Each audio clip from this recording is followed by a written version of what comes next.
नमस्कार, मैं प्रियंका और आप देख रहे हैं इंडिया अपनी खबर। पश्चिम बंगाल की राजनीति ने इस समय सबसे ज्यादा हलचल मचा रखी है। बीजेपी द्वारा विधानसभा चुनाव में ऐतिहासिक जीत हासिल करने के बाद अब हर किसी की नजर सिर्फ एक सवाल पर टिकी हुई है, आखिर बंगाल का अगला मुख्यमंत्री कौन होगा।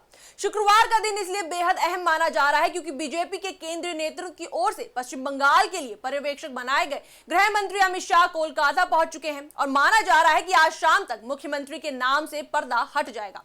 कोलकाता से लेकर दिल्ली तक राजनीतिक गलियारों में हलचल तेज है। बीजेपी के नवनिर्वाचित विधायक, पार्टी के वरिष्ठ नेता और समर्थक सभी इस फैसले का इंतजार कर रहे हैं। बंगाल की जनता भी ये जानने को उत्सुक है कि आखिरकार बंगाल में बीजेपी अपनी पहली सरकार में किस चेहरे पर भरोसा जताने जा रही है। यही वजह है कि आज पूरे दिन बंगाल की राजनीति का सबसे बड़ा और सबसे चर्चित चेहरा अमित शाह बने हुए हैं। दरअसल बीजेपी ने इस चुनाव में जिस तरह की जीत हासिल की है उसने पूरे देश की राजनीति का समीकरण बदल दिया है। लंबे समय तक पश्चिम बंगाल में सत्ता पर काबिज रहे ममता बनर्जी और उनकी पार्टी टीएमसी को सत्ता से बाहर कर बीजेपी ने एक नया इतिहास रचा है। ऐसे में अब ये सिर्फ मुख्यमंत्री चुनने का मामला नहीं रह गया है, बल्कि बीजेपी के लिए संदेश देने का मौका भी है कि वह बंगाल को किस दिशा में ले जाना चाहती है। वहीं अगर हम बात करें कि सबसे ज्यादा चर्चा किसी नाम की हो रही है तो वो है शुवेंदु अधिकारी का नाम। पार्टी सूत्रों का दावा है कि शुवेंदु अधिकारी का मुख्यमंत्री बनना लगभग तय माना जा रहा है। इसके पीछे कई बड़े कारण बताए जा रहे हैं। शुवेंदु अधिकारी कभी टीएमसी में ममता बनर्जी के सबसे करीबी नेताओं में गिने जाते थे।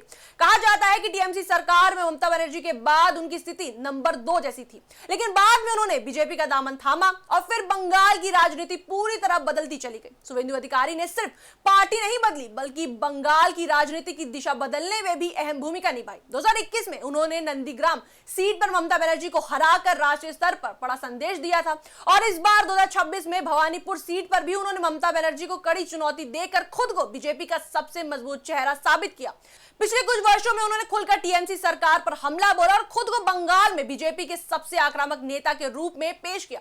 यही वजह है कि अब उन्हें मुख्यमंत्री पद का सबसे बड़ा दावेदार माना जा रहा है। लेकिन मुख्यमंत्री के नाम के साथ साथ एक और चर्चा ने राजनीतिक माहौल को और गर्म कर दिया है। ये चर्चा है कि अब पश्चिम बंगाल में भी उप मुख्यमंत्री बनाए जाएंगे।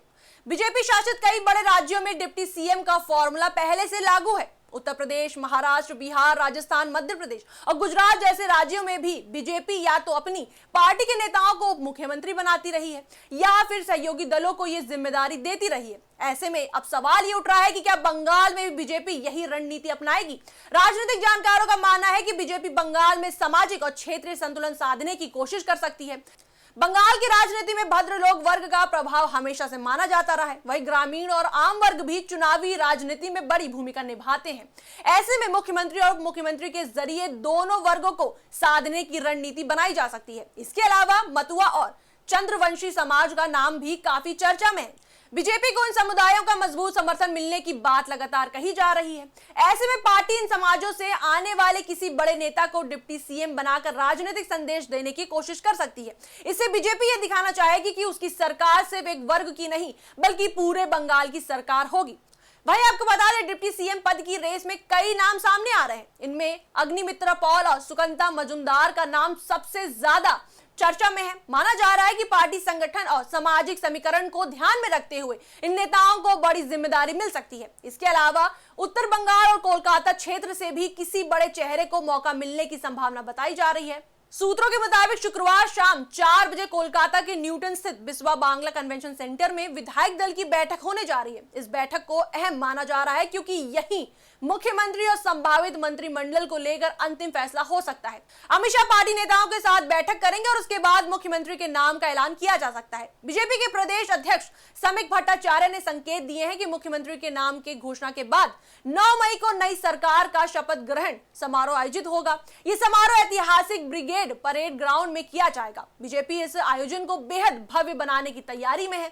बताया जा रहा है कि शपथ ग्रहण समारोह में प्रधानमंत्री नरेंद्र मोदी, रक्षा मंत्री राजनाथ सिंह समेत बीजेपी शासित राज्यों के कई मुख्यमंत्री भी शामिल होंगे। अब सबकी नजर इस बात पर टिकी है कि क्या बीजेपी शुवेंदु अधिकारी को मुख्यमंत्री बनाकर नया अध्याय शुरू करेगी और क्या बीजेपी अपनी नई सरकार के जरिए बंगाल की राजनीति में पूरी तरह नई तस्वीर पेश करेगी। इस पर आपकी क्या राय है, हमें कमेंट सेक्शन में जरूर बताएं। वीडियो को लाइक करें, शेयर करें, हमारे चैनल को सब्सक्राइब करें।